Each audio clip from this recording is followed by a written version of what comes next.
Hi, I'm Persephone, and today we're going to go over how to enroll a child in kid care.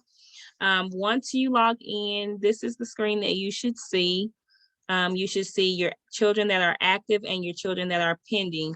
If you have children that are pending, it just means that we need a child enrollment form signed by the parent. Once you submit that form, then we can activate the child. We are no longer using the bubble form, so please, if you do not have a printer, a computer or printer in your child care home, please let us know and we can print it off and we can mail you the form. And I will show you what the form looks like later in this video. So again, if you do have pending children, please just submit a signed child enrollment form by the parent and we can get that child active and you can begin to claim for your meals for the month.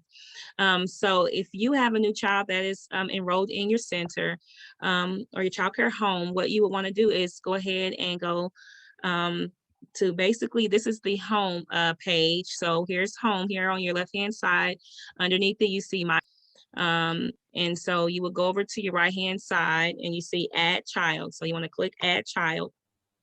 So once you add the child, you want to make sure you enter in all this information. All the information that is required has an asterisk. So you want to make sure that you put that in because it will not let you continue without it. So here we're gonna, just gonna put in the name here. The date of birth, let's go ahead and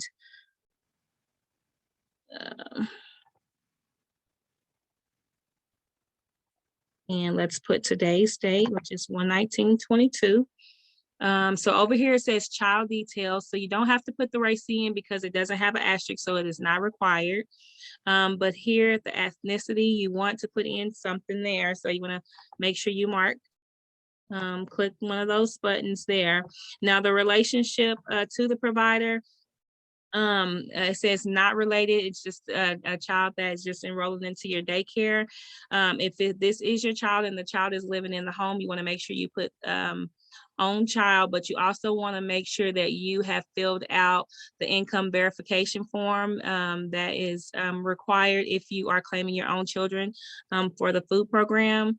If it's a foster child living in your home, if it's a grandchild, a niece or nephew, cousin that is not living in the home, you want to make sure you put related and non-resident. And so those are the ones that we mainly see. We very rarely ever see a helper's child. So I'm going to go ahead and put that the child is not related to me and that is a daycare child. Here you want to put if the child has any special needs or anything that we need to do in the child care home.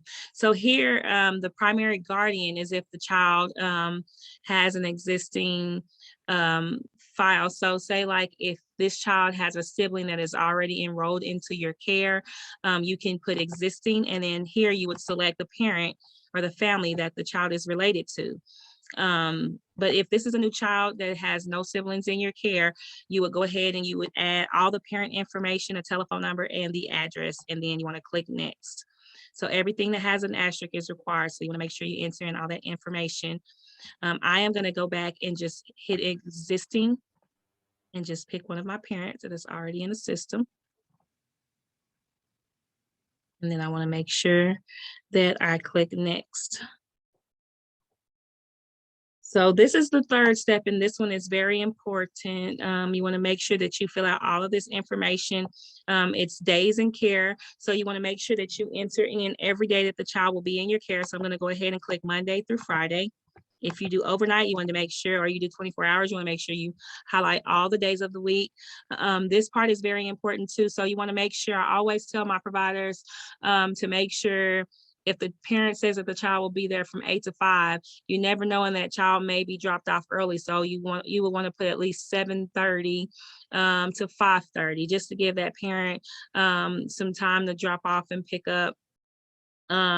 Because you never know, you have the child coming in at 8, but that child may come in at 7:30. You may serve breakfast at 7:30.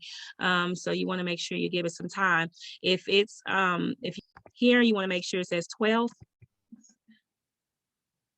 You want to make sure it says 12 a.m. here, and you want to make sure the other one says 11:59.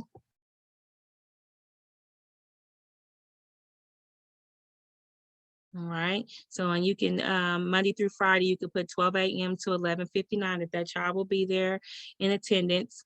No matter what the days of the week or the times that the child will be in your care, you always want to put that the times and days will vary. So make sure that these are always marked. It's very important that those are always marked yes. Participating meals, these are just, you want to make sure that you mark the days, or I'm sorry, the meals that the children will be attending. No matter how many that you mark or how many meals that you serve that child, you are only paid for 2 meals and 1 snack. So 2 meals and 1 snack, that is all that is being reimbursed for. So just keep that in mind whenever you're claiming meals for your children. So I'm gonna go ahead and put breakfast, AM snack, and lunch. Or how about these? Breakfast, lunch, and PM snack. And then so that's still 2 meals and 1 snack that will be reimbursed for. Here, since the child is an infant, it's just asking for the child's name. I can't remember. I use Tabby tests. And it says, will the parent provide breast milk? Will the parent provide formula? And will the parent provide food? So I think this child, I added was a month old. So I'm going to go ahead and put that the parent will provide breast milk. And just a reminder, you still get reimbursed if the child is on breast milk. So say if the child was 2 years old and up, and they are attending school, this area will have information. It will ask you information about what school the child attends, and that is not required. But say like if you put a school in that section, it will require you to put the days of the week that the child attends the school. So keep that in mind.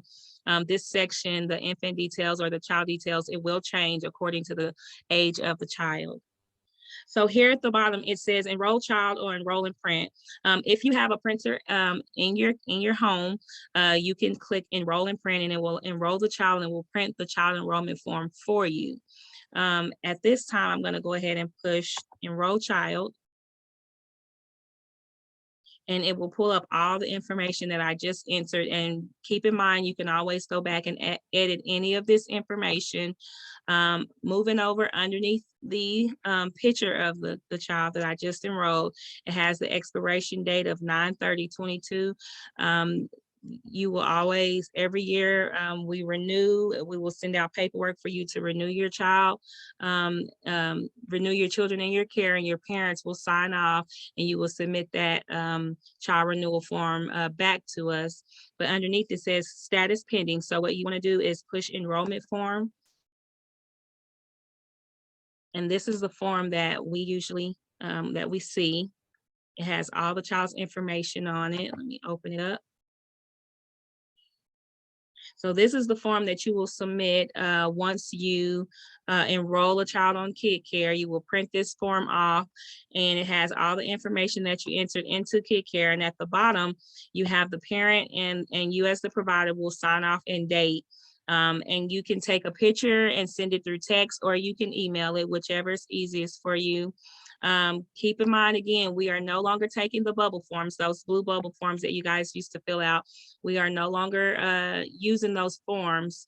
So if you do not have a printer, please let us know, and we will print this off for you, and we will mail it to you, and you can get it signed, and you can submit it that way. We'll do it that way. So this is what the child enrollment report looks like. So once your child is enrolled or active, once we activate that child, you will normally see a change in Kid Care. So let's see what's going on. Why is it not? Okay, so normally, let me go back to home and my children. So again, whenever we receive the child enrollment report and it's signed and dated by the parent and the provider, your child will go from pending to active. It will go from pending to active, and your child will be active, and you will be able to claim that child for meals. So if you have any questions, please give us a call. Thank you for watching this video. Have a great day.